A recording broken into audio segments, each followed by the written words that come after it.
And we're back for this main card. Going to break down UFC Fight Night, Thompson versus Holland. Right now, we just went over the prelims. Now we're to the main card. How you doing, Harrison? Glad to be here with you, man. Hey, I'm here. 7 fights, 7 finishes, baby. I'm so hyped. Ooh, and what, five of those were ranked fighters, implications on divisions.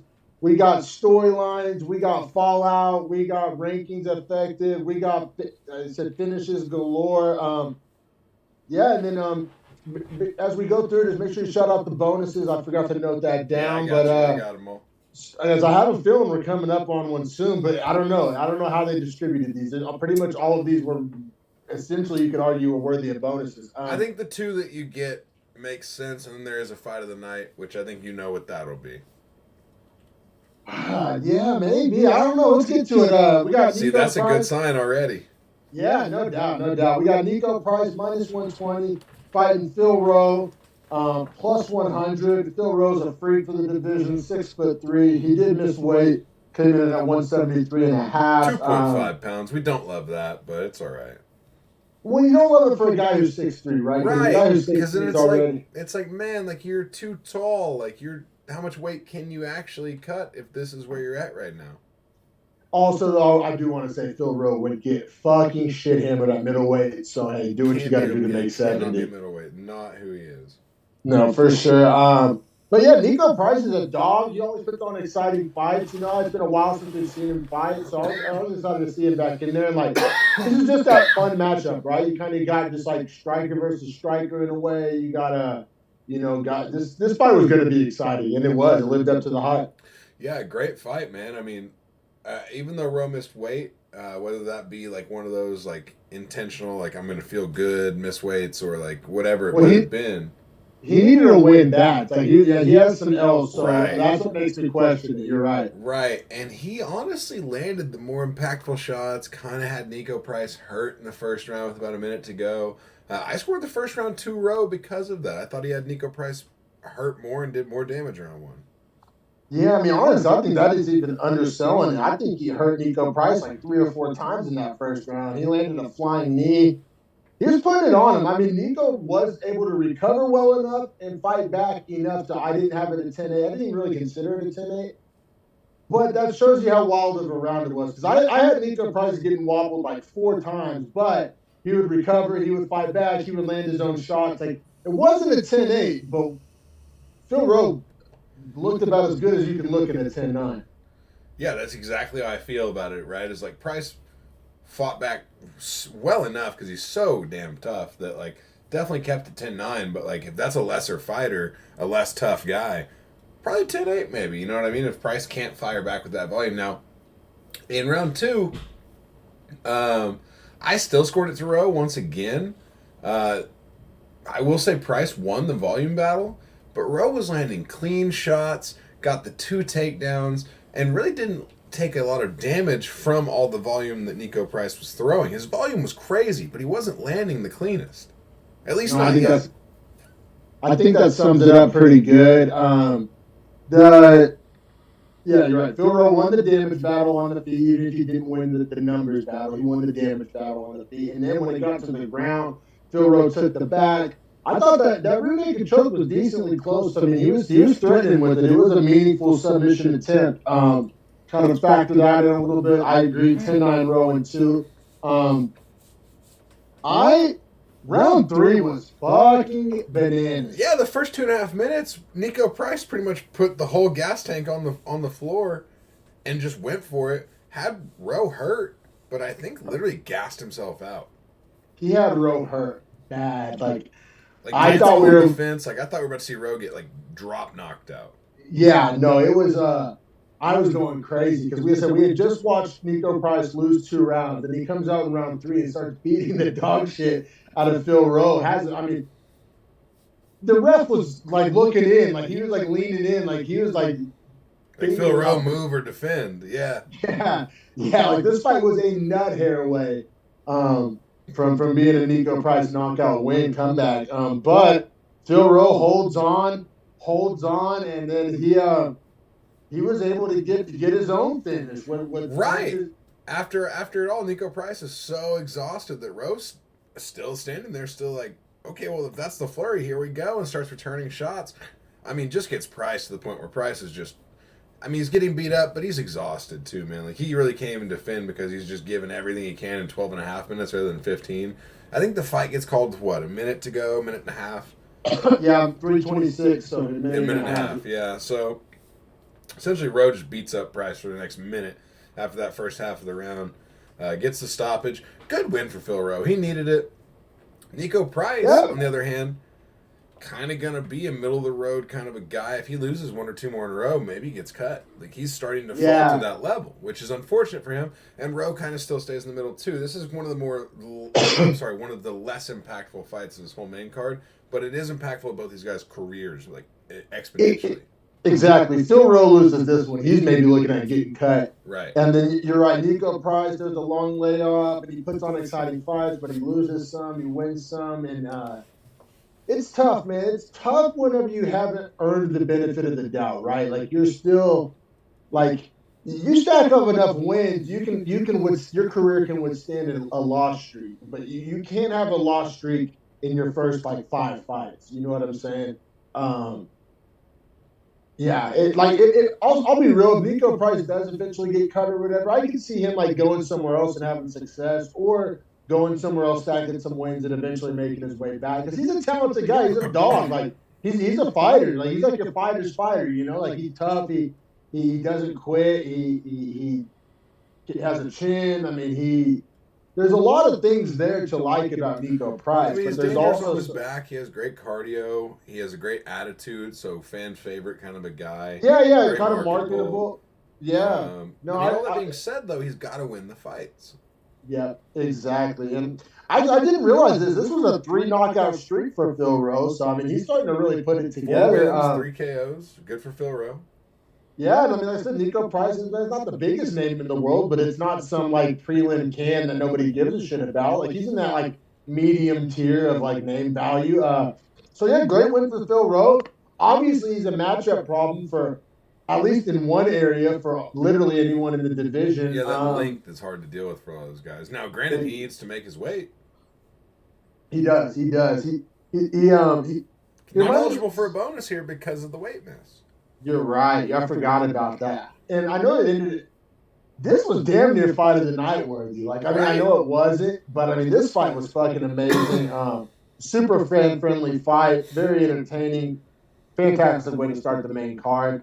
As far as who's next for Phil Rowe, I guess it gets a little interesting from here. I think he definitely, has work to go as far as, like, climbing the rankings or anything crazy like that. But I mean, like I said, he's getting there, right? Like, he's probably 1 win away from fighting a ranked guy. I mean, real quick, bottom of the welterweight rankings. Yeah, but see, at the same time, like, if they matched up Phil Rowe and D-Rod, like, I wouldn't hate that. That would actually be a banger. But I think he is the very bottom of welterweight. Like, I wouldn't mind seeing him fight one more unranked guy and then getting that shot. No, me too. Pretty much I agree with that sentiment. But I'm just saying, you got D-Rod and Pereira sitting there at 14 and 50, and both of those are fun fights that I would definitely be juiced to watch. D-Rod Pereira is a fun fight in and of itself. Yeah. Oh, yeah. Like I said, and, like, if Phil Rowe wasn't 6'3", those aren't fun fights. But he is 6'3", and that would be a fun fucking fight. The one thing for the welterweights at the back, man, is that none of them have that super definitive skill set that pushes them immediately to the top of welterweight, like we've seen happen. So it makes for really fun fights near the back. Oh, yeah, the back. Welterweight, I think it passed lightweight, man. I don't think welterweight gets talked about enough. Like, welterweight, John Anik always calls lightweight the glamour division, which I think that's just some nerdy. Bantamweight's the one, man. Bantamweight's the one, but I'm arguing welterweight might be the 2, man. I mean, like see, that's bantamweight or welterweight, lightweight kind of get to that, like. But see, here's the problem with lightweight is it's starting to age out, whereas welterweight's starting to age in. That's what I'm getting at. Like, we're hitting, like, the new era. It's like bell curves, and they're equal, but they're on the opposite sides. Right? Welterweight's coming here, whereas lightweight's coming here. Like, they've followed this path. 100%. But I guess we can keep it pushing here. We got honestly 2 of my least favorite fighters. Yeah, I kind of hate this fight, but also we talked about Eric Anders is impossible to finish. Dawkins, doesn't have the best finishing tools and capability in the world. So this was a good fight to bet the over on, which is I think what we talked about. Yeah, for sure. And then we got Eric Anders. I didn't realize he's already 35 years old. Plus 195, dog. Fighting Kyle Dawkins, minus 230 in the middleweight division. And yeah, these are two guys I didn't bet this one just because, like I said, I'm not that high on either guy. Like each guy has like holes in their game and question marks and all of the above, which means it's a good matchup. Like right, like, and it ended up being pretty fun to watch. It's fun overall fight. But as far as predicting it or me like banking my money on either of these guys, I just didn't feel it. Round one, I mean, that being said, this is maybe some of the best we've ever seen Anders look. I know he's had some flashy knockouts, but as far as like putting it together, I mean, this fight lasted about 7.5 minutes. So like, I don't know. I thought Anders did a lot of things really good. Yeah, and I will say too, like I said to start the fight, like the over was like the smart bet. It wouldn't have hit. I mean, it would have hit over 1.5, but they wouldn't have offered that. Over 1.5 was minus 340, so that's not even going to be what you get. You get the minus 180 plus 140 on the 2.5. So, like that being said, and to your point, this is maybe the best I've seen Eric Anders look. Yeah, and I mean, because I mean. And like fight IQ wise too, that's been kind of a knock on him. You know, he's not a lifelong martial artist. He does have his football background. And he's so damn tough. Like usually he just kind of eats and absorbs a lot of strikes to throw back his own. In this fight, he was a lot better at avoiding strikes to still land his own. And plus athlete, super obviously. And so, what was your thoughts? I can't wait to hear because this fight, because he got 2 knockdowns in the first round, one to the head, one to the body. So he was really putting it together. But he got himself. He should have won the fight in the first round. The first time he dropped him, he like let him recover by being lazy and pushing into his guard. If he had just stood him up immediately off the first knockdown, I think he re-knocks Dawkins down and finishes him. But I think he let him recover. Yeah, that's what I wanted to ask you about. Because as soon as Dawkins would get hurt, he would kind of pull guard, like pretty much pull a Charles Oliveira, for lack of better terms, and kind of invite Anders down to his guard. Dawkins being the very, probably a lot better at submission grappling. And Anders wouldn't fall onto the ground, but he also wouldn't back up and make him stand up either. He would get caught in that no man's land, pitter-patting around with the leg kicks. And I think that's what you're alluding to, would allow Dawkins to recover. He got caught in no man's land. He should have either tried to drop some bombs and just got on top and say he's too hurt to submit me, or he should have backed up and let him up. You're right. He would let him recover.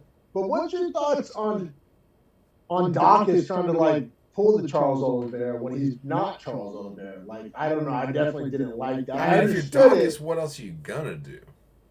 Because you're getting pieced up. Yeah. And if the other guy won't grapple with you on the ground, you clearly might feel like you have that advantage. So you're like, well, maybe I just convince him one of these times. Yeah, true that. Fair enough. Also, I will say the head clash dropped Dawkins, so I'm not kidding, that was a knockdown, but then he got knocked down again at the end of the first round. So really 3 knockdowns, if you're going to count like damage to him as a human being, 2 that I score. So I thought it was an easy 10-9 for Anders. And also like karma, right? For like because the Kevin Holland KO disqualification victory, or no contest victory. Like what goes around comes around, buddy. And then, but yeah, then started round 2. Anders drops. I guess it was about halfway through round 2. 2:45 is the official finish, but I swear for a minute 45, Dawkins got like beat up around the cage. Yeah, man, he drops him, knocks him down with a big left hand, and then just grounds and pounds him out with some pretty big ground and pound. Which that's what I'm saying. He followed him to the ground that time. I bet his coach was like probably said the same thing we said. You can't get stuck in no man's land. Right, like either do it or don't. Yeah, 100%. Go 100% one way or the other. Like either go 100% in coverage or go 100% on the blitz, but don't be right in the middle. Yeah, no man's land in any sport. Yeah, I was about to make a football analogy too. Like coaches will tell you, like just pick something and go 100%. Like at least do something effective to the play. Don't be ineffective to the play in any sort of way. Yeah, remove yourself from the play. Exactly. Yeah, man. And so I mean, like I said, Anders looked fantastic. Just him being 35 years old, his skill set being what his skill set is. So I just don't know how much cold or shovel, like really what I'm supposed to. If anything, I'm learning to more about Dauber down for Dawkins, which was already kind of heading trending downwards in my opinion, versus, Anders kind of is what he thought he was. Like, nobody ever didn't think Anders could hit hard or knock people out, or you know what I'm saying? So it's like, I don't really think we learned anything from Anders. Granted, he did perform really well, and we learned that he's not like done, or you know what I'm saying? So I guess, but I don't know. I don't know what you do with Dawkins moving forward. They probably put him against some contender series guy or something like he probably or like a Christos Giagos, like a loser gets cut kind of a fight. Yeah, true, something like that. And then Anders actually had a call out. This was our first call out of the night, which more people should do this. And it's kind of an inconsequential call out, but I thought it was a smart call out. And it's a fight that I'm actually down to watch. He called out Jamie Pickett, who's almost a mirror image of himself. Big, swole, plus athlete. I would also make the point that any call out is a good call out because it's pretty much giving the UFC like grounds to sign you for another fight in their promotion. Exactly. It gives people something to talk about on Twitter. It gives podcasters like us something to, kick around and get your name, maybe a headline or two on a dirt sheet. You know what I mean? So it's like, I swear more fighters need to make call outs. Anders, Jamie Pickett, why not? I mean, 208 guys, it's kind of inconsequential as far as like rankings, but a fight that both fighters would really need to win. I mean, a fight that either fighter could win. They're almost mirror images of themselves, right? I mean, Jamie Pickett and Eric Anders are very similar fighters. No, yeah, I totally agree with you, man. And like, as much as I would love to keep talking about these middleweights, I'd love to push it to the next ones because the next 5 fights we get are like UFC fallout, right? Like we'll keep it pushing because the UFC is going to have to keep it pushing based on these 5 fights, and they're going to have big impacts based on how they push it. I'm pulling up my middleweight rankings as we speak. Go ahead and introduce it. So we have Roman Dolidze plus 170 on a 3-fight win streak, 2 finishes in a row for him. Kind of has changed the way he fights ever since Bisping called him out, which is an important point of this story. Fighting number 8, Jack Hermanson, minus 200. So big deal here as far as like you get a top 10, you kind of skip 15 through 11, all the way to Hermanson, who used to be a top 5, who also is stylistically one of the hardest like matchups I think of any of the fighters. If I'm not mistaken, wasn't this supposed to be Brunson Hermanson? Yes, and I believe that Dolidze stepped in on short notice. Yeah, like super short notice. Like I was winning 2 weeks ago, 3 weeks ago. Yeah, but I think Dolidze stepped in on like 8 days notice or something like that. Yeah, which Brunson Hermanson would have been a 6 fight. And I need to see Brunson fight because there's so much going on in the middleweight division. He's sitting at number 5, and I don't really know how to view him. It's been a while since we've seen him, and he didn't look great when we did see him. You know what I'm saying? It's tough to know how to really feel about Brunson. So I was actually really bummed whenever Brunson pulled out, but in the grand scheme of things, we get way more fun stuff to talk about. Yeah, like the fallout's so much better. Much better. Because like diving into it, right? The fight's kind of a weird, slow fight to start, right? And it's almost what you would think, Hermanson being the minus 200 favorite, is that he's trying to make it a grappling match, trying to not let Dolidze get to distance and strike with his power. Doing a good job of controlling it. Now, I will say Dolidze, great job of hitting sweeps to get back to 50-50 positions. To that really, like, sweep in the first round. I don't know if I've ever seen that one. Like, that was sick. He, like, put his left leg over Hermanson's body and then just kind of used it, like, it's like a rocky board. Himself off of it. Yeah, like rolled himself up. It was pretty impressive. And that's definitely going to be an important part of round 2. But as far as round 1 goes, not a lot of offense from Dolidze, in my opinion, because Hermanson fights so weird. Like, he's a weird guy. So to get those reads, to kind of download how you have to attack and approach him, you kind of got to sacrifice the first round, which we see Dolidze do here. I scored at 10-9 to Hermanson. Yeah, Hermanson got the takedown. He had some good leg kicks. He had a little clinch control. Also, Dolidze is big as fuck. He used to fight at light heavyweight. Yeah. Because Hermanson's not a tiny guy by any stretch. Whenever he would clinch up Dolidze, it looked like he was fighting a light heavyweight. And I said, but Dolidze only had 8 days to make weight, so I mean, good on him. and he did make weight. Also, Delize 34. He gets kind of talked about like a young prospect. He's 34 Yeah, I years mean, old. he used to be a champion wrestler though, so I think that's where his prospect nature comes from. For sure, for sure. And then, that sweep in round one from Delize, it wasn't enough to win the round, but it was enough to fucking. It was definitely enough to get Hermanson on notice too. Of like, oh, I can't just sit here and control on top. Like, I'm actually gonna have to be really active. And that's why, sometimes when in some of our fallouts, some of our breakdowns of these fights, I'm like, I don't really know what I learned in this one. I learned a lot in this one. Delize's bottom game. Who knew Delize had the slickest bottom game outside of Andre Muniz in the division, perhaps? Like, yeah, his overall skill set looked a lot more improved in this fight versus all the rest because you actually gave him like a different style of fighter, so he had to fight differently, and we got to see that adaptation and how he fights in a different style of fight. It was a great fight for Delize, honestly, man. It's like we knew Delize could knock people out. We knew he was big, strong, had power. We knew he could kind of snoozily clinch people. We've seen that earlier in his career.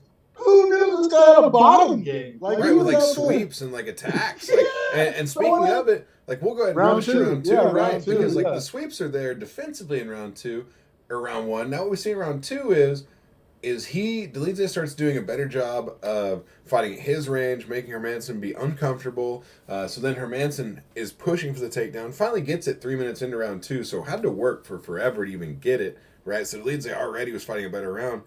And then Delize, out of nowhere, starts throwing up triangles, arm bars, leg locks, all the way to the point where he gets onto Hermanson's back from the leg lock rotation into a calf slicer, gets the calf slicer into Hermanson belly down, and then gets the wrist control on the far side so that it's literally Hermanson defending his head with one arm while his hip is being cranked and his calf is being split in half. And you can see the pain on his face. Like, he's just in, like, Foxville. Like, he doesn't want to be there. He knows there's nothing he can do. And Delize is just beating the shit out of him from the top. Yeah, and he's ground and pound. I don't know if I don't think I've ever seen a ground and pound from a calf slicer. Like, me either, but it makes... Michael Bisping said it. He was like, MMA gyms are going to work this position in the coming weeks. Because he said Tuesday morning every MMA gyms in America is drilling this position. Because it's so innovative. Yeah. Well, they can't stand up. You can't stand up. So if you're going to be flat on your stomach, and if you can get the cross wrist or even the same side wrist and just go one-on-one with their hand, one defending hand versus your one punching hand, you have a great chance in that. Yeah, just to bring it full circle, like I said, I always say, like, oh, so-and-so got the one, but I don't know if I learned anything new about this guy. I learned that Delize, like I said, he may be the best grappler out this side of Andre Muniz in the fucking division. Seriously, I mean, overreaction Monday, but fuck. Delize does get a bonus for this finish as well. Of course, yeah, he fucking better have. So that brings him to 12-1, and obviously he's up to 8th in the rankings. He took Hermanson's spot, so he just jumped the line. I'm talking Andre Muniz. He's ranked higher than Andre Muniz. Now, isn't that wild? That is pretty wild. Now, do you be that guy that puts Delize with Muniz? Oh, you know what? I think that would be sick because what I just learned today is that the grappling matches up really well with Muniz. And he has way more power and way better striking and probably better, like... Now, let me give you some other options here, because middleweight has a lot of options, right? So... real quick, let's go to his call-out. I think it's not... I don't think he's going to get his call-out, but it's worth mentioning. He called out Hamzat, which I just want to talk to the broader stroke point of middleweights are calling out Hamzat. Because we talked about it when Hamzat missed weight and the whole idea that whole fiasco, fought Kevin Holland. Like... We talked about it then, and I think we were some of the earliest ones talking about Hamzat probably really is a middleweight, and maybe he gets a belt at middleweight. And I think we even projected forward to Alex Pereira getting the belt, and Hamzat's a good matchup for him, and that's probably an easier path to the title. We've been I feel like we were ahead of the curve of talking about Hamzat being a middleweight, maybe being an easier path to the belt for him. That being said, he's getting called out by middleweights. He had the whole back and forth with Pereira, and Pereira made the bet with Schaub and all that stuff that went down. I mean, that's talking middleweight. Then, now he's getting called out by Roman Delize, middleweight, big middleweight. I mean, I think the Hamzat to middleweight train is full blown because, I mean, he's not signed to fight Colby. I don't know. I've heard some rumors of him fighting Bilal, but I don't know how much that moves the needle. I'm all for Hamzat to middleweight. I know this isn't a Hamzat segment. I just you called out Hamzat, but let's get to realistic matchmaking. I just kind of wanted to bring that to the show. So I like the call out, but what would have made a lot more sense is Darren Till and Dricus du Plessis fight next week. Darren Till, great name. Dricus, not a terrible name if he beats Till. Now, obviously, that's fighting back. I understand you're probably going to have to do that, though, when you get the late replacement fight. You've got to kind of defend and show you deserve your ranking. Now, on the other side of it, too, still gets more interesting because you also have Gastelum fighting Imavov coming in. And so, like, you're talking about the winner of either of those two fights is very applicable to fight Roman Dolidze next. And I think he just needs to sit and wait for those. If Gastelum wins, that could be his path to a main event, too. Right. To a 5-round fight. Like, I could or hell, Darren Till, too. If Darren Till wins, Dolidze Till. Either of those is a fight night main event. Gets him some 5-round experience, gets him the main event exposure. So even though those are both fights that are back in the rankings, I think those are both fights that advance his career. You know what I'm saying? And if he gets a finish in those, he guaranteed gets a top 5 in his next fight. So it's one of those where, like, it's a win-win for no matter who wins the fight. Like, Darren Till gets to keep pushing up, Gastelum gets to keep pushing up, and Imavov or du Plessis. Chris Curtis is booked against somebody. He's fighting very soon, if I'm not mistaken. Chris Curtis is fighting, is it Muniz? Strickland? Buckley, that's right. So that's what's dope right now. The middleweight division's on fire. Pereira's getting all the headlines at the top end of the division. Costa's all getting headlines. Strickland fight, Strickland fights Cannonier like next week. No, 2 weeks. Yeah, next week at this point, week and a half, 10 days. So this division's on fire. Hermanson and Dolidze just fought. You got Gastelum, Imavov, Till, du Plessis. You got Chris Curtis. Literally the whole division in the past month has fought. How awesome! It's like the opposite of Long Jam. It's like fucking open expressway. Yeah, the middleweights actually fight. That's one of the things that's nice about that division is even though it is a lot of the same name, not now, it's starting to change. Even though it was a lot of the same names, it's beginning to change over to this new division, this new age, these younger guys, which, I mean, as we're talking about here with younger guys, you're seeing Ankalaev and Pimblett be the main and co-main of the next upcoming event. Like, that's wild. Yeah, it's Ankalaev's time, baby. Like this dark Dagestani cloud's been coming for a long time, and we've talked about it for a long time.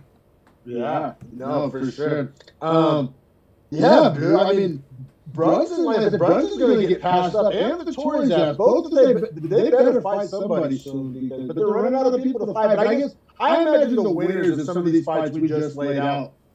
Whoever the UFC decides to give the biggest push to out of this next wave of matchups will probably get a Vittoria or a Brunson, right? Especially Brunson with a couple days from fighting. He's in shape. I imagine they'll want to match him up fairly soon. Hell, Brunson Hamzat's fun. If they want to go ahead and get Hamzat into the rankings and let him slide in top 5. You know what I want to see? I want to see Hamzat Costa. Because hear me out. Have you seen what Paulo Costa's been saying on Twitter? I mean, I just know the gourmet chin. Have you seen him just dropping the N-word? No. Oh my God! Yeah, he's been posting and then he's been putting himself in blackface on art, you know what I'm saying, and posting it oh, it's crazy because he called Mike Perry the N-word. I think he's actually trying to get cut. He's just been tripling down on it, doesn't give a shit, and I'm just like. But hear me out. Say this. Paulo Costa Hamzat is the exact same fight as Gilbert Burns Hamzat, but with super burns. And both guys are hateable. Yeah, no doubt. So I don't know. Middleweight's on fire. Let's get to this heavyweight matchup. I mean, it makes me so sad the way it finishes, but so hype at the same time, right? And that'll probably give it away to the crowd at home that knows. But it's heavyweights. Number 4, Beefy Boy's boy, Tai Tuivasa, plus 175, versus number 5, Sergey Pavlovich, minus 205, the Russian tank. My hot take for this fight, just before we get into what took place, I'll say, I'm saying this knowing what happened in the main event. This should have been the main event. This is the main event. It felt like it, right? Top 5 heavyweights. It didn't make sense this wasn't the main event. top 5 heavyweights. Tai Tuivasa is a top 5 like personality. Tai just fought for the belt too. He's one of the most beloved UFC fighters. Like for this not even to be the co-main made no sense. The co-main was dog shit compared to this. I didn't get it. I didn't understand the card placement. Like this could have been its own card. I mean, the fans in Orlando got treated. I thought the next fight should have been the 4th fight. I thought RDA and Barberena should have been the 3rd fight. I thought this should have been 2nd fight, and I thought Holland Thompson could have been 1st. For sure, yeah. I mean, granted, this fight easily could have been main event. They just didn't sell it that way, so like whatever. Also, selling Russians is kind of hard right now, so I would get that too. But co-main, whatever. And Ty's 5-round cardio is not the best. I get it. But co-main, I'm here for. For sure, man. But yeah, this fight, I mean, I was so hyped on this fight. Like, literally, bro, in my mind, this was the main event. Like, literally, like, when, like, on last Thursday, I'm like, oh, the Tuivasa Pavlovich card's coming out. Like, that's in my brain. Like, that's all. Like, also, you said 5-round cardio. It wouldn't matter at all in this fight, as we clearly see. But, like, these guys were going to swing for the fences from the start. And honestly, I mean, we can dive into it, man. We've already spent more time talking about it than the fight lasted. It was 51 seconds, I do believe. Sergey Pavlovich is a fucking nightmare. He has the touch of death in his hands. He is a polar bear white. It's scary. He's the white gun. Yeah. Crazy reach, big hooks, huge straight shots. Like when he throws a jab, he wobbled Tai Tuivasa with a jab, spun him 360 with a hook. I mean, it was the damage he did in 50 seconds. He must hit so hard. Yeah, that's another thing too. It's not like it's like piercing damage. It's not like concussive. Like it cuts you. Like it's straight. There were straight shots. Right. They were like they were crispy. And he looks like an athlete. Like he's not some fucking sloppy heavyweight. He like looks like he played football, and he said he loves like American football, American sports. Like, dude, he looks like Brock Lesnar, essentially. Like, shredded, you're right. Huge, but taller. I think taller. 6'5", 84-inch reach. Like, literally in Ghana's size. He's taller than, I think Ghana's like 6'3". He's like, dude, he's big. Yeah, Pavlovich is like Russian destroyer. Seems like a nice guy, too. Yeah. It's like, I'll always be questionable of the Moscow Russians. I don't mind the guys from the provinces. The guys... Like, you know, the Kazakhstans and all the republics. Hey, far west, far south Russia, cool. But, like, it's hard to trust the Moscow Russian, I'm not going to lie. But I mean, in a purely X's and O's, like you said, that's where you get to the marketability and all that. I don't just say that for no reason. But this guy's a fucking nightmare, dude. Like, this guy. Is this the guy we should bring John back again? Somebody keeps saying, like, oh, there's nobody for John to fight. No, see, I think I go different ways on this, but Stipe is a bitch for not signing the fight, so now Stipe has to fight this guy. That's what it is. That's your punishment. Execution. That's your punishment. You don't want to fight John? Cool, have this white guy. this giant white. This polar bear white. Enjoy. Yeah, no doubt. The guy's scary as shit. And, like, a lot of heavyweights are scary, but not really. Like, Ngannou's scary, and this guy's scary. Like, I don't think people are really... For a while, Derek Lewis was scary. I think we're kind of past it's faded. Gon's scary in a different way because he'll outpace you and still have good cardio or still have good strength and power and also has a good chin. Like Gon's more scary in the overall martial arts aspect, whereas, like, Ngannou and Pavlovich seem to have this touch of death thing going for them, which is like you can't fuck with it, right? Because one mistake means you lose. So Pavlovich jumped Blades in the ranking. He's up to 3. So the only people above him are Gon, Stipe, and Francis. And so right now the whole division, as it has been for the past 2.5 years, it seems like, is held hostage by the John Jones matchmaking. Now, the latest from the UFC is that the day is booked. He will fight in March, apparently.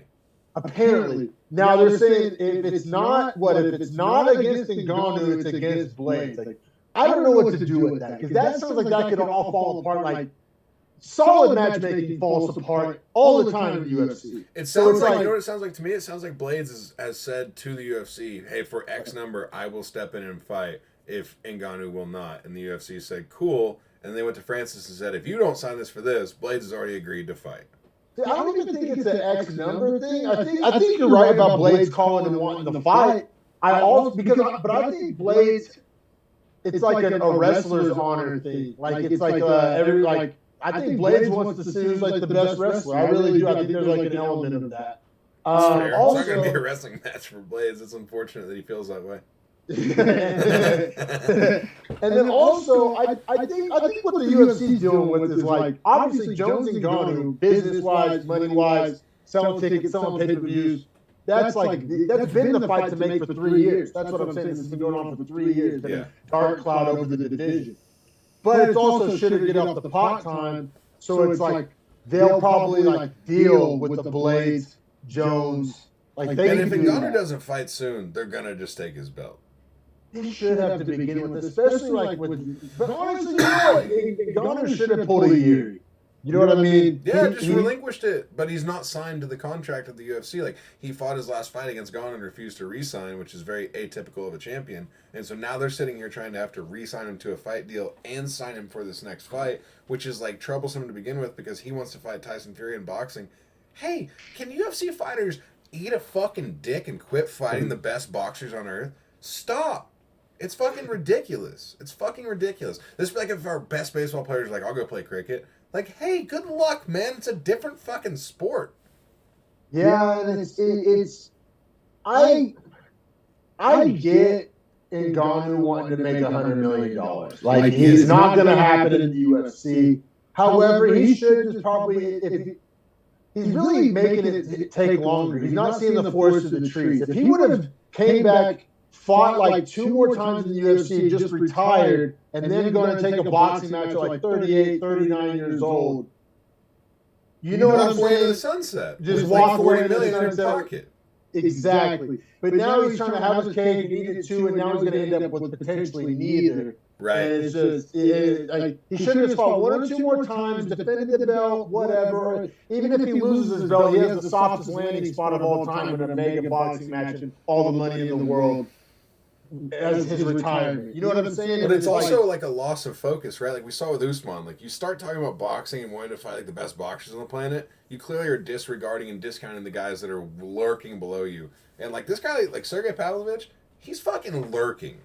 All right? It's a dangerous guy. Like don't disrespect him and act like boxing is more of a threat to you.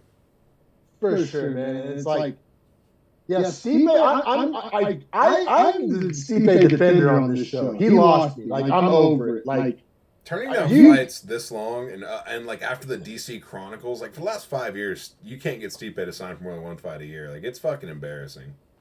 And it's just holding up the whole division, right? Because he's still sitting there at 2. But you got Gane and Pavlovich, and eventually Aspinall will be back. Heavyweight's heating up. All those old annoying names are starting to work their way down the list. The Rosenstreits of the world, the Volkovs of the world, the Tyburas of the world. All these guys are just finally falling to the wayside, except for Stipe. And it's just like, I get it. He's some people's GOAT. He's a surefire Hall of Famer. He's a former champ. He gets a higher level of respect, like, and some more benefits of the doubt. But he's also over 40. It's weird because you can't really say he's cashing checks. Like, he is, though. Like, he's still a great fighter, but he's literally doing it only for the checks now. Like, he's still close enough to the belt where it's going to be, like, title contention fights. Yeah, but let's be honest. Like, he's turning down fights because of the money. Because if he didn't, he would just get to fight for the title if he just win 1 more time. Like, if he beats anyone in the top 3, which he would obviously fight, he gets to fight for the belt next. And also, I think another reason why we have a problem with it is that, like, I don't know if Stipe beats anybody maybe outside of the Tai Tuivasa that's in the top 6. See, that's his real problem is he's trying to cherry pick a fight. Yeah, I know. I don't want that. We know. No, you got to take on all comers. You know, if you're the best, be the best, and if you're not, retire. Get out of the way for sure. And it's yeah, man, it's holding up the division. You got Pavlovich, you got Gane, you got Tai Tuivasa, and apparently you got John Jones too. So it's like what are you going to do? But I guess we can keep it pushing. But man, talking heavyweights is fun. Also, after this, Sergey Pavlovich 17-1 right now. Ooh, at a heavyweight. Nuts. It's interesting, man. But let's keep it pushing. We got to give some respect to Mateusz Nicolau, minus 380, number 6 flyweight versus number 7 flyweight, Matt Schnell, plus 310. Schnell probably coming off his round of the year. I think he's going to win round of the year at the Prime Cuts, which are coming up soon, fans. 3 weeks, Prime Cuts, coming at you. Well, 4 weeks, because we're going to obviously let the whole year finish. I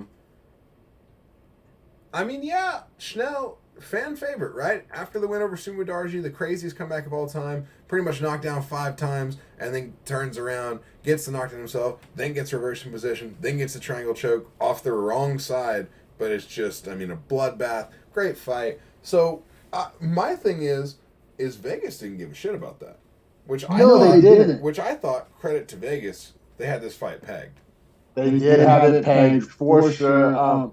I bet the over on this one that, they're flyweights, and Schnell obviously has a crazy chin. Don't hate the over here. Schnell just got caught with one of the cleanest, hardest lefts that just center of his head dropped him to eventually get the fight finished.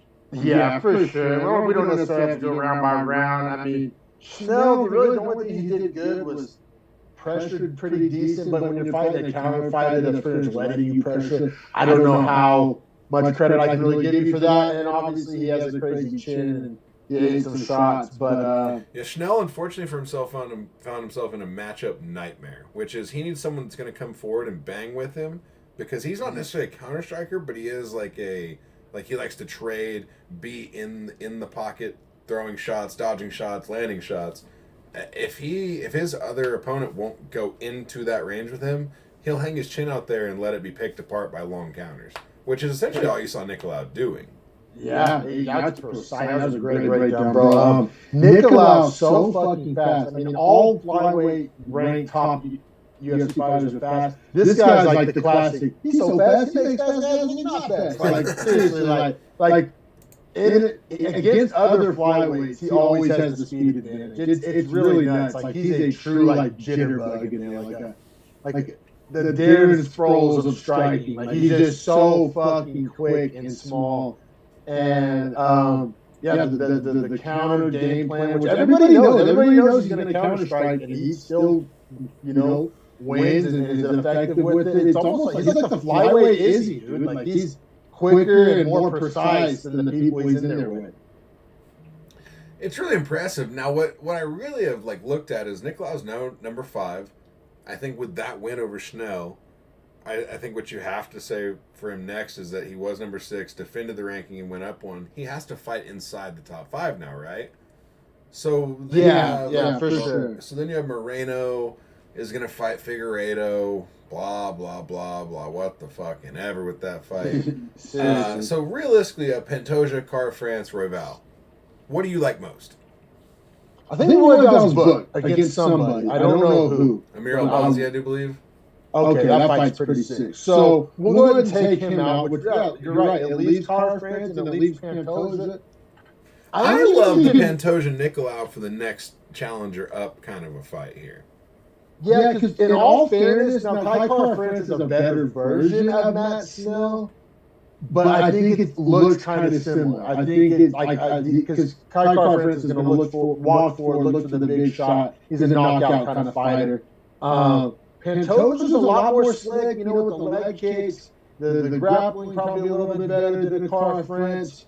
So it kind of depends. I think if you really want Nicolau to be your next champion, you're really trying to build it. I think Car France is a more favorable matchup, even though I like Car France, and that could, be on Cold Takes Exposed in a couple months. But that's how I view it. I mean, Car France is definitely a dog. He's definitely a top guy. But I think Nicolau is a tougher matchup for him.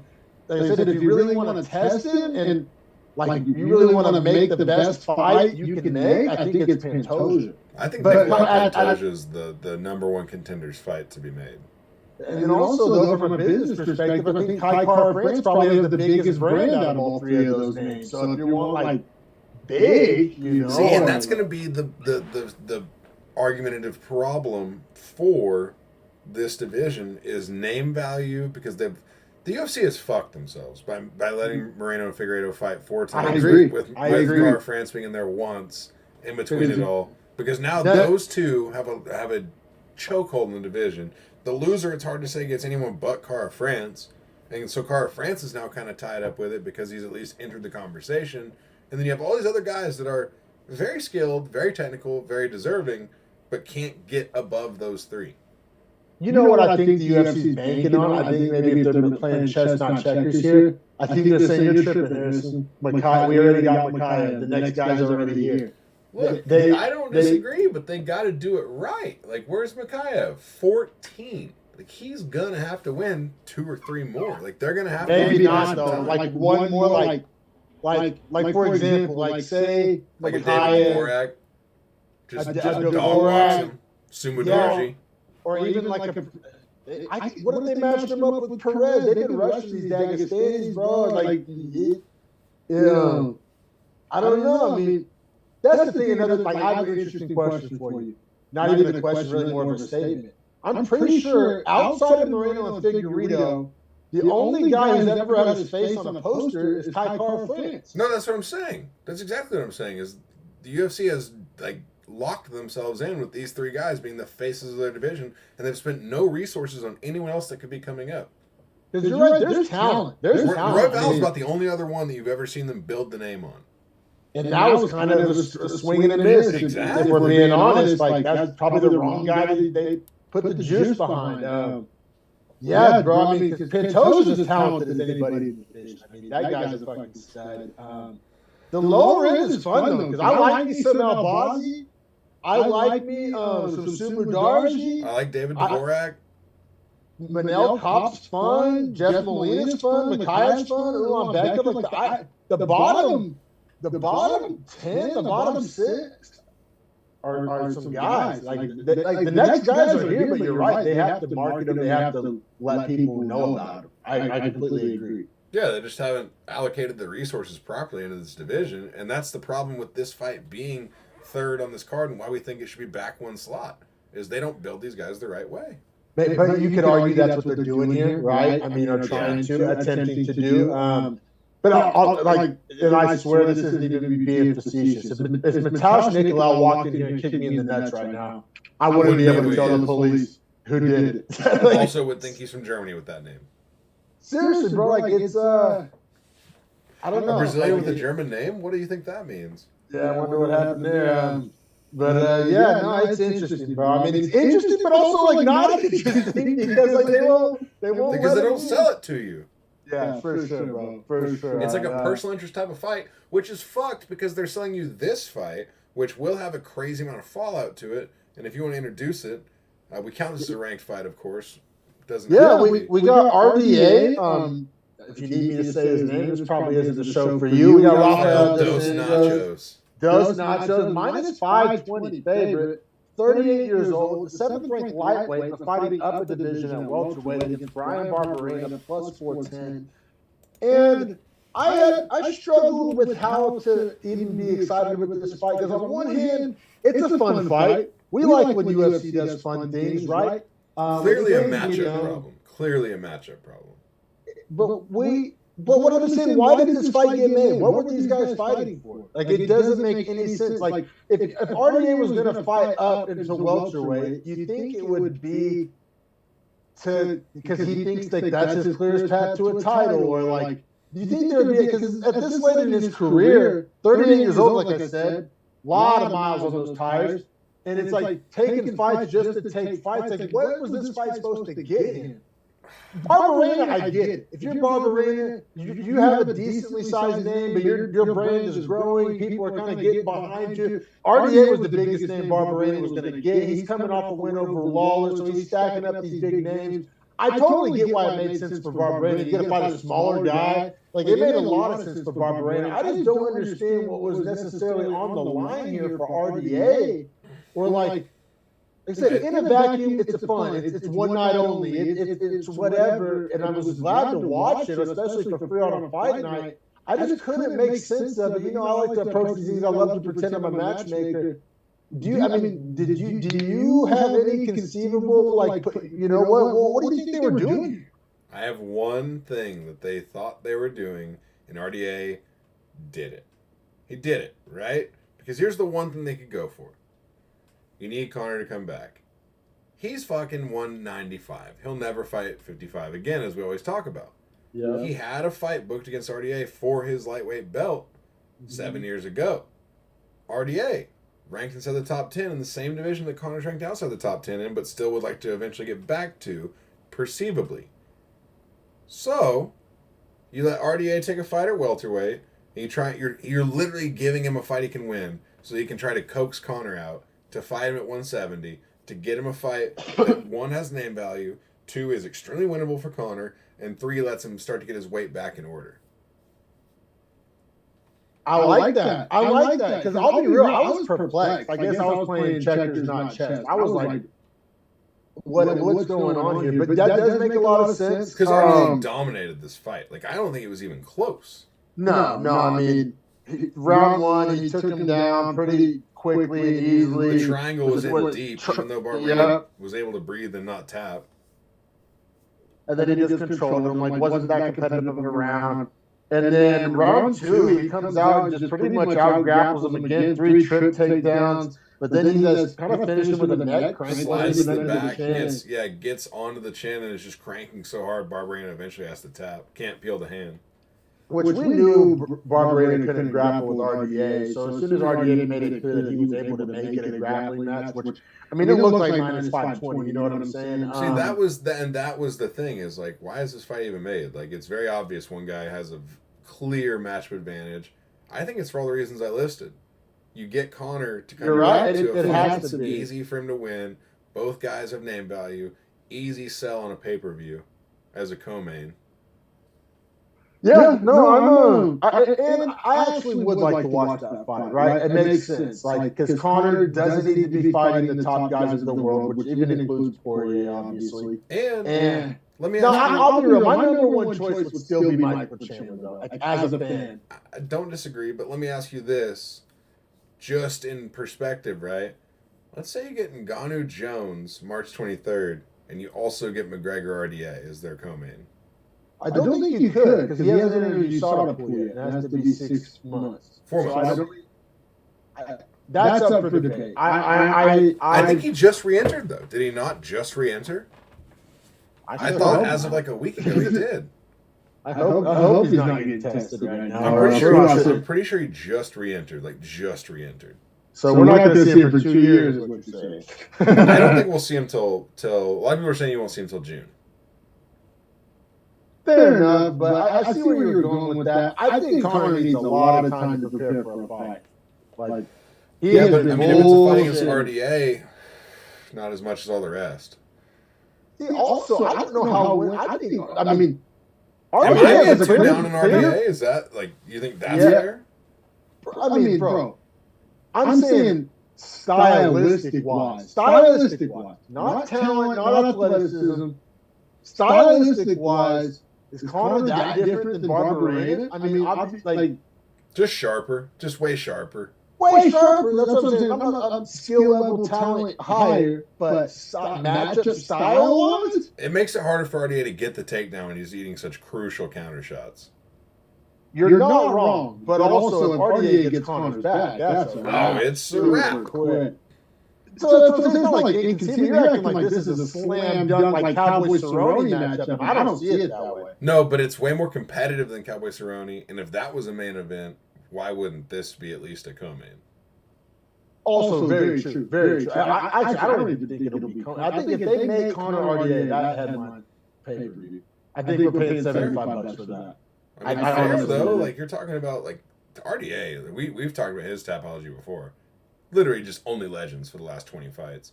Yeah. And then you're talking about McGregor. Like, put another name on the list for RDA. My God. Yeah, no doubt.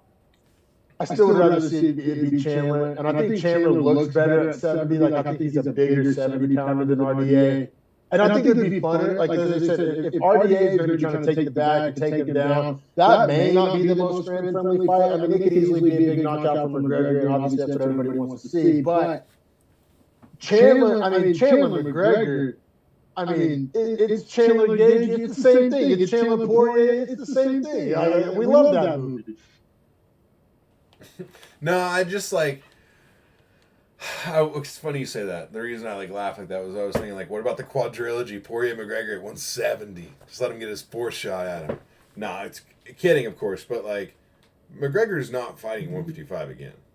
No, but I'm saying Chandler fights him at 70. I can see. I don't think Chandler's going to take his momentum away from 55. I think Chandler really cares about the belt. I know he wants big names. I know he wants big money. I know he wants big fights. Like that's why he says he cares about. But that's why I think this makes perfect sense. Chandler's on an L streak. Like, you worry about the belt. Good luck, pal. Like you're on some Masvidal shit. He can get. I think the McGregor fight. I don't know, dude. I guess you don't think like Chandler Sarukian or Chandler Gamrot's more fun though? No way. What? I just don't. I just don't like the Chandler Connor matchup. See, I love it. And maybe I'm being ignorant here. I see it being, like I said, Chandler Gage, Chandler Poirier. I think it's the same thing, and I think it's fucking sweet. We can keep it pushing. Fair. We'll keep it pushing because I do have some overwhelming questions about this main event. Yeah. We haven't even got to the main event yet, man. We got the 6'3" Kevin Holland at welterweight, minus 175 favorite. Against Wonderboy Thompson, 39 years old, 6th in the rankings. I bet the over in this one. I could not pick a winner to save my life. This is one that I batted forth in my head like a goddamn ping pong ball.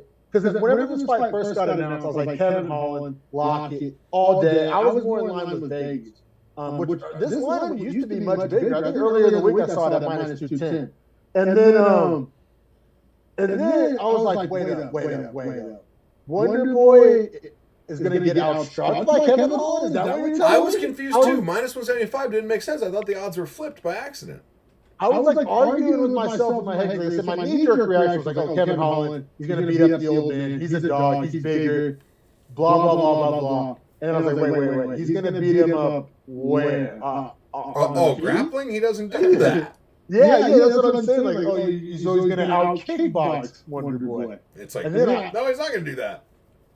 But also Wonderboy's older and had a lot of L's lately. Like 2 and 4 in his last 6. The absolute funniest thing is what Kevin Holland said after round 2. Yeah, and I can't wait to get into all that. But I'm just saying, so I bet the over 4.5. He fucking would have got it, honestly. Yeah, I was on my way to get it. Which does let you know this fight doesn't go the distance. But it goes 4 rounds. So did you have a prediction? I know you didn't make any bets this week, but if you had to bet, where did you have a bet, or did you like the over? Or I couldn't make up my mind. I wasn't touching. So I hated the value on Kevin Holland. What I mostly liked was Kevin Holland in a decision. Like if I was going to bet on him, I needed him to win in a decision because I didn't think he was going to finish Wonderboy. Wonderboy's so hard to finish.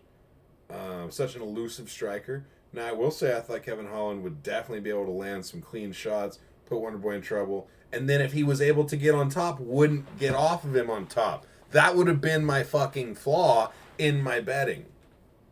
Yeah, no, and you honestly kind of called it, like, in a lot of ways, X's and O's wide, because round 1, it's exactly what happened. Kevin Holland drops him, cuts him, puts the power on him. Wonderboy landed a clean left hand and a head kick in his own right, but I thought damage-wise, Kevin Holland was beating up Stephen Thompson through 5 minutes. Exactly, man. And I'm just glad to say, get it out of the way. That was the only round I had Kevin Holland winning the whole fight, man. Me too. I had it 3-1 through 4. But round 2 could have won. Very close round. Round 2 was a war. Round 2 was fun. Round 2 was up for round of the year, in my opinion. Like round 2 is everything we wanted from this fight, right? It's Wonderboy landing good body kicks, head kicks, Kevin Holland landing bombs, Wonderboy taking over in the volume like we thought he would, but Kevin Holland matching it with power. So, for every 3 that Wonderboy would land, when Kevin Holland would land 1 right, the rights were rocking Stephen Thompson. See, you know what I noticed? Not even noticed, like I'm some genius, but what I just saw and appreciated was Stephen Wonderboy had the power disadvantage, but he was neutralizing it with head kicks. Right. For every big right hand Kevin Holland would land, Stephen Thompson would land a head kick for the most part. Maybe not a 1-to-1 ratio, but you see my point. He was landing at least one big head kick around, and some rounds he landed multiple. Well, and Kevin Holland was great at getting the hand up, but it was almost to his detriment, as it would turn out. Yeah, great point. Great point. And I think we can mention it because I believe it happens in round one. Or at least he says one. I think it's a. Oh God.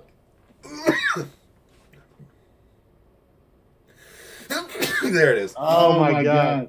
Sorry, I had to follow the cough with a sneeze. I think in between round 1 and 2, somewhere near the end of 1 / start of 2, Kevin Holland's hand breaks. And if you've seen the pictures of it, it's broken. Like the 3 fingers, so not his index, but these 3 are all broken in the middle of his hand. I think broken and displaced, which is like much worse. Because he kept throwing with it after. Yeah, that means that your bones are pretty much floating around. Yeah, like he's had to have them surgically pinned back into place and then casted. Like he's going to be out for 6 months now, and then he's got to strengthen his hand. And as a fighter, I mean, you look at guys like Whitaker, Uriah Faber, that can be a career-ending injury. Oh, good point. Yeah. I mean, that's the moneymaker, right? So he hurts his hand. Now, granted, round 2 still a banger, still a war. Also, Wonder Boy's defense was just tight the whole time. Right? Granted, he was eating big shots, but overall was able to fire more volume because he was sliding so many entry shots from Kevin Holland. Kevin Holland was doing a lot better job of counter-striking, I thought, than he was striking in. Now, round 2 is whenever Kevin Holland gets his takedown and then immediately gets up. Lets him up like it's Muay Thai. Lets him up like it was a Muay Thai trip. It was annoying. It was because they were saying what every fighter says leading up to it. Oh, we're gonna stand and bang. We're gonna stand and bang. And it's 2 strikers, and you know what? It's like they just stood and banged for 9 minutes or whatever. So it's like, but Kevin Holland lets him up and then proceeds to eat head kicks after he's let up and loses the round. He could have easily won round 2. That would have put him up 2 rounds to nothing. It's a totally different fight, quite literally. Yeah, I mean, up 2-0, you're talking about this potentially as a draw on the fight stoppage if it's goes to the judges' cards because the ref stops it, right? Yeah. Which isn't necessarily how this plays out. Sure, fine. But if you look at round 3 versus rounds 1 and 2, very different in the sense that Kevin Holland can't throw the right hand. They're starting to throw a lot more left jabs with right elbows. I mean, you're literally seeing him protect his hand and throw it only when he has to, which is allowing Stephen Thompson to start eating him alive. Yeah, the gap widens in round 3, and it was due to injury, which is unfortunate. And then round 4, you talk about the amount of damage Kevin Holland was able to take. Bro, he took a spinning hook kick to the head and didn't go down. Yeah, Kevin Holland's chin is just not his hand density. His chin is insane. I had round 4 as a 10-8. I don't know if you did. It was so brutal to watch. I mean, there was 4 head kicks landed. There was a liver kick landed that I don't know how Kevin Holland literally ate a liver kick. Who does that? Right, and it was defending, holy shit, Kevin Holland, calm down, man. And then he was only knocked down once. 4 head kicks and a liver kick. He touched the canvas due to a punch. Shaky knockdown, though, too, because he immediately was grabbing a leg the minute he hit the floor. It wasn't like a flush knockdown. Yeah, but with the hand. So I'm just trying to illustrate how many weapons he was Wonder Boy was using. I mean, head kicks, body kicks, punches. I mean, oh my goodness. You didn't have a 10-8 though. I did, yeah. No, I definitely did. 2 judges had 10-8, 1 judge had 10-9. I think if you gave it a 10-9, you're fucking psychotic. Kevin Holland really didn't do much damage and ate some of the craziest shots I've ever seen a guy eat and not get finished. So, shout out to his chin. Definitely in, that lower end chin of the year nominations here. Ends up that the fight doesn't go to round 5. You can't cash your bet, unfortunately, because Kevin Holland's hand is so badly broken. He tells his corner, I can't make my hand into a fist. And his corner looks at Bob Perez. Shout out to that coach. Big shout out to this coach for this. Looks over the ref and says, hey, call it. It's over. We're done. Which, the right thing to do, man. Don't risk your fighter's hand and, more importantly, his brain whenever neither are going to, get better from this. Yeah, rounds 3 and 4 told you all you need to know. And it's not that Kevin Holland didn't fight through it or didn't troop it out or whatever you want to try to say. He did, and it didn't work. You know what I'm saying? Yeah, I mean, after 15 minutes of your hand being broken, how much longer can I ask you to keep fighting and keep getting beat up whenever you don't have a hand? Exactly. You need your body to do certain things. And one of the main things in a fight you need your hand to do is punch. And if you can't do it, or be able to grab. I mean, he couldn't Well, grab. it's also like, in the rules of the whole sport, it's like protect yourselves at all times. If you're unable to protect yourself at all times, then you're no longer really qualified to be in there, right? I mean, the only way I can kind of compare, I hyperextended my elbow pretty bad one time in college. I was playing a game, and I decided, I was like, no, I'm going to try to be like tough guy and play through it.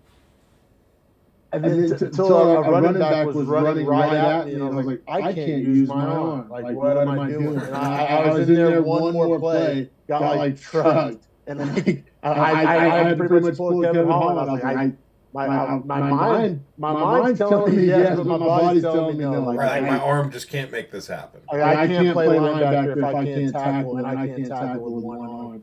So I can't play anymore. And so it's a pretty different comparison, but I can kind of relate. I think that's similar enough. You know what I mean? Yeah. Like as a fighter, you have to have a hand that works. You can't fight one-handed. Because everybody will try to make the casuals or the fat beat ups character like play sometimes. It's like he'll be like, oh, it's not mental tough. You can't even play. It's not a pain thing. It's just like if you can't like get it to do what you need it to do. You know what I mean? It's like you would do it if it was a pain thing. It's just like it doesn't work the way it's supposed to work. Yeah. It's like telling Jack Hermanson to fucking defend himself when his leg's in a calf slicer. Like, okay, no, my leg can't move. Yeah, exactly. So it's like, I relate it. You did hate to see it in that way, but also, I didn't come away with the same feeling I had like Hader Allen or all these other, like Tom Aspinall. Like, I didn't have that disappointing feeling. Like, I feel like I still got resolution. Like, you know what I'm saying? Like, I feel like there wasn't fluky. It was. We got 4 completed rounds. Well, and my takeaway here too is that like Stephen Thompson, dangerous welterweight still. Maybe not a top 5 guy. I think that's safe to say. I also think Kevin Holland. The conversation has come up of is he elite or is he just super entertaining? See, to me that question's been answered. That question was answered by Derek Brunson. That question was answered with, I think, was Martin Vittori. Yeah, but it's like those are bigger guys. That now he's at welterweight. He's becoming a better grappler. Like these were all the moves we asked him to make to see if it could be a thing. You're right. He's pretty much only lost to middleweight wrestlers, and I'll throw Combs out in there too. So fair question, fair point. I kind of have been out on the is Kevin Holland elite thing. I kind of know the answer to that. Big fan, love watching him fight, love following him on social media. Wish him all the best. Like I like him as a person. Like he's dope.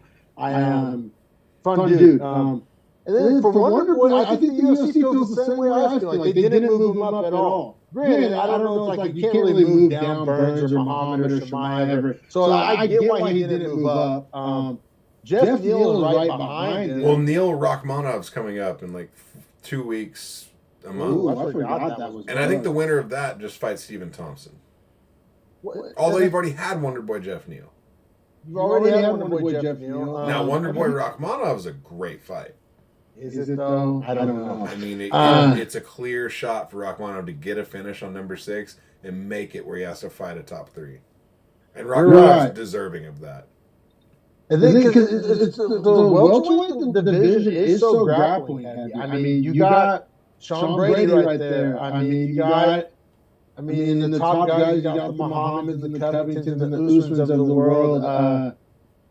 You got Chiesa towards the bottom. I mean, the strikers to fight because that's another thing. I don't know. Transition to post-fight fallout, call out, all that. Wonderboy, he called out just like for another striker. And he was very adamant about that. More so than he was adamant on any specific name or adamant for a chance at the belt or anything. All he said was he wanted to fight a striker. The only strikers are lower down. I mean, you got D-Rod, who qualifies as a striker. Michelle Pereira would qualify as a striker. Chiesa, wrestler. Masvidal, but they've already fought. Neil's already fought him. I mean, it's essentially in my mind, man. Like Rachmanov is the only guy that can be argued as a striker / grappler that also is in a ranking spot to fight him, but he still has to beat Neil to even do that. Yeah, which I think most people, but every time we doubt Neil, man, he fucking shoves it up our ass. Yeah, well, I'm going to doubt him fucking hard this fight because Rahmanov is the dark horse of this division. No, me too. I mean, I love sucking up Rahmanov. I'm just saying, every time I doubt Jeff Neal, he just shoves it right up my ass. You know the damn shame about all this? Like, if this is a video game and rankings aren't real and I'm just like simulating fights that would be fun to watch, Leon Edwards Wonderboy is really the fight, right? But you can't do that. And I'm not even saying I want that to happen. Granted, I would rather that happen than Masvidal, and that's getting way more talk than it needs to. That, for some reason, isn't being immediately shut down. I would much rather see Wonderboy Edwards than Masvidal Edwards. I don't give a fuck about the storyline. I mean, I do, but not really. I would rather see the Wonder. But I'm not calling for that. That's not my take. I don't get it twisted. I'm not saying give Wonderboy the title shot. I'm just saying, like I said, in a world where none of that shit matters, just two fun, like stylistic matchup I would want to see is Edwards Wonderboy. You can't do that. And it's like, I don't know what you do, bro. Because, I mean, Usman's getting the rematch. Covington's fighting absolutely nobody. Casper the Ghost. I mean, Jesus Christ. Like, I respect Covington's skill set, but he's broaching upon, like, Stipe territory. Like, I hate inactive top guys that log jam the top three. I hate it. Like, Covington would like to take this moment to fight absolutely fucking nobody. Absolutely fucking nobody. Chimaev is getting called out at middleweight. Well, he is a middleweight, so he's a middleweight. So I mean, it seems like a wasted spot in the rankings. Then you got Bilal. I don't know. I mean, Bilal's calling out everybody under the sun, and everybody's snubbing him. He's just getting swiped left on Tinder. Nobody wants boring. But I'm just saying. I mean, it wasn't boring against Sean Brady, but whatever. I'm just saying, what do you do? Gilbert Burns is saying yes to anybody, even guys that don't make sense. Like, he's fighting Neil Magny? So I think the UFC just kind of gets free reign with welterweight because all those dudes seem to be like down to fight each other, and there's not the biggest skill gap between 2 and 11. There's not, but it's also we got these spot campers. We just not spot campers. Like I said, I mean, 2's Colby not fighting anybody. He is a spot camper. Chimaev really probably not even in the weight class anymore. Bilal Muhammad down to fight anybody. Nobody's down to fight him. I don't know if he can just wait and eventually get a title shot or be the backup fighter for Usman Edwards or I don't know what the fuck. He said Burns is fighting all the way down to 12 against Magny. Burns will fight anybody. He'll fight anybody, and that's the positive spin on it, but also that seems like it doesn't do anything to unclog the rankings. Wonderboy will fight anybody that's not a grappler, so okay, cool, Wonderboy. Like, you'll only fight guys that do what you're best at. Like, cool. That's nobody. Right. That is kind of against the spirit of the whole reason mixed martial arts sport was started was to see what discipline could beat what discipline. Well, and they've already given him all of those matchups. All of the strikers, for the most part, he's already fought and either beaten or barely lost to. So, okay, sorry about you. You're going to have to fight grapplers. You're old. You've had your title shot. I'm over Stephen Thompson. Yeah, there's universes where I'm not over it, but like the practical reality of the pecking order of the division, as we just illustrated, it doesn't leave us anywhere to go with that. So, therefore, I am over it, right? I mean... Yeah, okay, for so sure. Before we wrap this episode up, though, I do just want to ask you quick predictions on the five fights coming up on. Is this a numbered card? UFC 282? Yes, it is. December 10th. Yeah, and it's falling apart badly. Okay, but just top 5 fights, you know. So Bryce Mitchell, Ilya Topuria. Who do you like? Mitchell plus 115, Topuria minus 135. Oh my God, it's gotten bet down all the way to that. Because Britt Mitchell started off as the favorite. Topuria money's pouring in. You know what?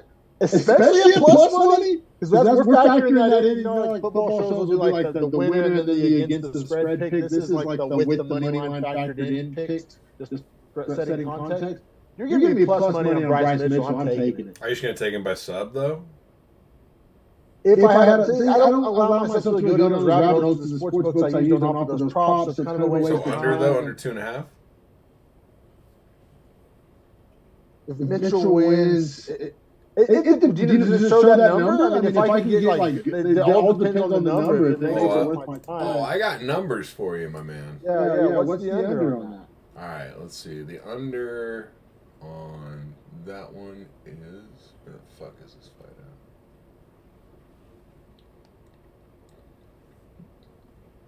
Well, maybe I don't have an under. Maybe that's not listed yet. God damn it. Yeah, it's not. That's insane. But I'm taking Mitchell. And if the juice was worth the squeeze, if I could get like plus 60 or plus 160 or something on an under, I'd take it. I'd probably, if it's like minus 130 or something, I'd probably rather just take Mitchell and get the plus 110 or whatever. Okay, all right, fair enough. All right, well, this next one's interesting to me, I think. Darren Till plus 160 versus Dricus Duplessis at minus 190. I kind of love the Till plus money there. Me too, because what does Till need? A striker. What is he getting? A striker. And do you remember the last time we broke down a Duplessis fight? I think actually we watched it together in person. And remember we just were all over him about his straight line blitzes, and we said the minute he fights like a high level striker, they can cut an angle. Well, that's what he's got. It's literally like we manifested that. Like we called that, months ago, right on my couch together in Sparks, Nevada, that if Duplessis gets like a slick striker, he's getting cracked. And guess what he fucking got? A slick striker. Plus 160. Till by TKO KO plus 375. Not bad. Not great. So next fight, Alex Moreno, Santiago Ponzinibbio. No odds released because it is such a new replacement. Yeah. A fight I don't give a fuck about, I'll be really honest. Didn't give a shit about Lawler Ponzinibbio anyway. It's a really interesting stylistic matchup because what do we always say about Moreno? He's so vanilla, he's so boring, but he's very fundamentally sound. What do we say about Ponzinibbio? Marauder. Wild man, banger, brawler. So it could really go either way. Like honestly, I would go with the value. I know we're just picking dog cities here, but whatever I'm getting plus money on, I'm gonna lean on. Or it's like one of those things. If you like Moreno, you probably want to bet the over because he's a real big decision guy, and if you like Ponzinibbio, you probably want to bet the under. Like, it's a real stylistic. It could go either way because obviously, if it's a barn burner, give me Ponzinibbio. But if Moreno can slow it down and make it technical and maybe get in some clinch situations, then obviously that's going to favor him. It's neither guys have a chance really to prepare for each other. You got to figure Ponzinibbio's in better shape, and it's at catch weight, which proves that Moreno's a little heavy right now. So probably. With that factored in, give me Ponzinibbio. What do you think, though? That's kind of where I lay down too on is Ponzinibbio. I think is the better bet here. I don't know the odds. I would love to see him. This is the perfect way to break down fights without odds because then it's like, well, when the odds are released, I'll either justify them with my pick or I'll get a dog value. So exactly, 100%. Okay, so two more fights though. We got co-main and main. Co-main, Patty the Batty. Plus or minus 240 versus Jared Gordon plus 200. Hold on. I thought I saw odds, and I don't. I'm sorry. I'm full of shit. All right. Sorry. Continue. Yeah. Hey, Batty, Jared Gordon. Let me look up something real quick. I need to see Jared Gordon Tapology. I'm sorry. I'm cheating. It's an open book test. Opening odds for Ponzinibbio right now. He's minus 170. Moreno plus 140. That's actually about how I see it. That's about how I see it. Yeah. That's about how I see it. Well on. Which equals a no bet for me because I'm not betting a straight bet on minus 170, and that's too risky for a parlay. So that's probably a no bet for me in all seriousness. So yeah, he has a win over Leonardo Santos, but he wasn't like super old and on his way out. That's kind of a bad W. The L to Grant Dawson, but that's a good L. That L is aging. Grant Dawson's a dog. Win over Joe Solecki, win over Danny Chavez, win over Chris Fishgold. Yeah, I remember. Lost to Charlie Olives. Lost to Diego Ferreira. Give me Patty.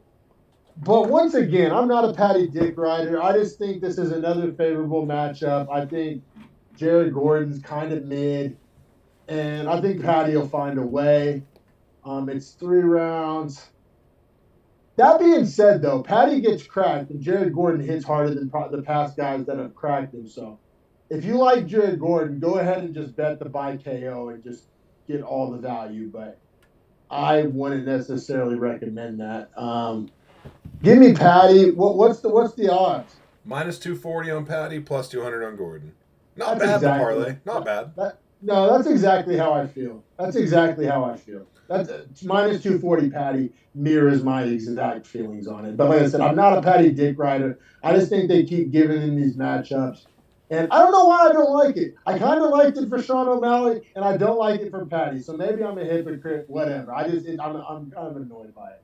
Me too. I'm with you, actually. I feel the exact same way. But then main event, last one, and then we'll wrap up. Ankalaev finally getting a shot against Blachowicz. Ankalaev minus 270, Blachowicz plus 220. Shout out to Yuri Prochazka for electing to relinquish the belt in light of his horrible shoulder injury. Said he'll be back. He gets an automatic rematch when he comes back. Way of a true champion. And also, fuck Glover for trying to cherry pick his fight out of this. Did you hear about that? I did, and I see both sides. I don't disagree with what you're saying, but I also, just being realistic, trying to put myself in his shoes, I don't necessarily blame him for how he handled it. He's 42. What's he need more time for? He's out of time. Also, not the worst point. Yes, for a month. What's he gonna do? Is he gonna learn a new skill? Is he gonna get better at something? Glover, I mean. No! Fucking step in there, old man. Fair. Honestly, fair. But I think also what he said was fair. If I really get it. As a professional, a vet, a dude that deserves to be like have a full fight camp and contract, I get it. But what makes you mad is he said he would fight Blachowicz, but he wouldn't fight Ankalaev. But to me, that makes sense. It also seems a little. Blachowicz? It seems a little scary. I feel you. It seems like he's ducking. Ducking the shit out of Ankalaev. Yeah, there's something to be said for that. Top three. There's something to be said for that. But I also understand him not needing more time for Blachowicz, though. I get that Blachowicz is a much more similar comparison and style of fight to Yuri. I totally get that. Ankalaev's not the biggest. He's not going to press for takedowns. Yeah, he averages less takedowns per fight than Blachowicz. I know, it's interesting how perception is, right? Right. You see him as this Dagestani wrestler, but really he doesn't stand and strike with you. And then you doesn't want that. And then you view Blachowicz as Polish Hammer, stand and bang, but he gets his takedowns in. Yeah, you're right. Perception on that's wild. To be honest though, I love Ankalaev. I'm honestly shocked it's that small of a money line. You know what I'm saying? I think Islam was a bigger money line over Charles, or at least he was at one point. I love Ankalaev in this fight.